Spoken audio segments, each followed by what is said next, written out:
வணக்கம் தமிழ் மக்களே. இன்று நாம் பார்க்க இருக்கும் பதிவு தத்தாச்சாரியா. இந்த பெயரை கேட்டாலே நமக்கு நன்மைகள் நடக்கக்கூடும். இவர் யார் தெரியுமா? அனுசுயை அத்திரி என்று தம்பதியினரின் அனுசுயை என்றவரை நீங்கள் கேள்விப்பட்டிருப்பீர்கள்.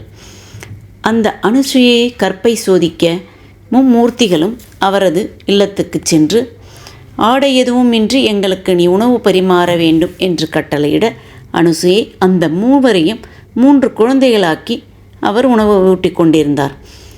இதனை அறிந்த பார்வதி, லக்ஷ்மி, சரஸ்வதி தேவியர் அந்த அனுசுயிடம் வந்து எங்களது கணவரை என்னிடமே திருப்பி கொடுத்து விடுங்கள் என்று மன்றாடி கேட்கின்றனர்.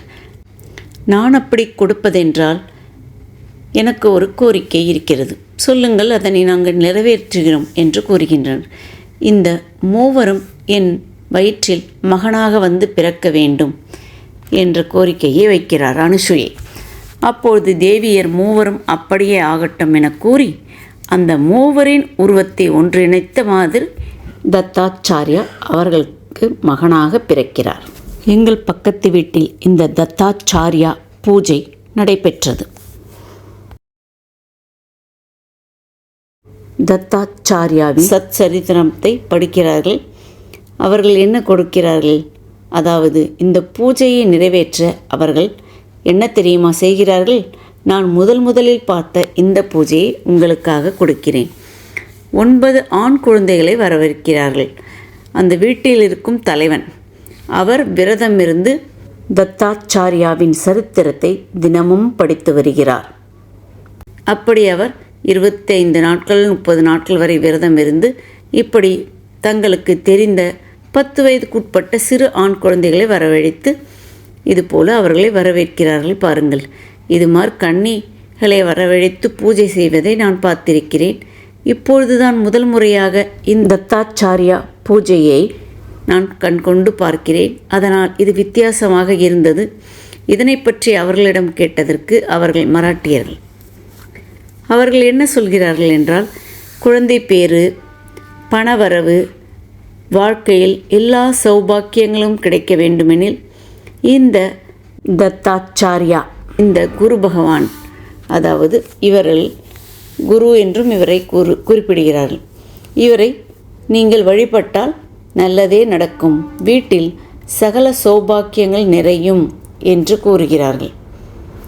அப்படி அழைக்கப்படும் 9 ஆண் பிள்ளைகளுக்கும் அவர்கள் மிகச்சிறந்த முறையில் வரவேற்பை வழங்குகிறார்கள். இது பாருங்களேன், இந்த மாதிரி தாங்க பண்ணுறாங்க. நான் ஃபஸ்ட்டு பார்த்ததில் இந்த மாதிரி எனக்கு வித்தியாசமாக பட்டதால் இந்த வீடியோ எடுத்திருக்கேன். இது மாதிரி நிறைய பூஜை புனஸ்காரங்கள் இந்த வடநாட்டில் கடைபிடிக்கிறாங்க. அதாவது குஜராத்தியர்களும் சரி, இங்கே மராட்டியர்களும் சரி, இது போன்ற பூஜைகள் விதவிதமாக செய்கிறார்கள். நம் தமிழ்நாட்டில் இது போல இல்லை. எனவே இதனை உங்களுக்கு தெரிவிக்கவே நான் இந்த வீடியோவை எடுத்திருக்கிறேன். இதில் அவர்களுடைய மகனும் ஒருவன் இருக்கிறான், கடைசியாக வருகிறான். அந்த மகனுக்கும் சேர்த்து தான் அவர்கள் இது போன்ற ஒரு வரவேற்பை கொடுக்கிறார்கள். சந்தனம் குங்குமம் வைத்து அட்சதை போட்டு ஆரத்தி எடுத்து வரவேற்கிறார்கள்.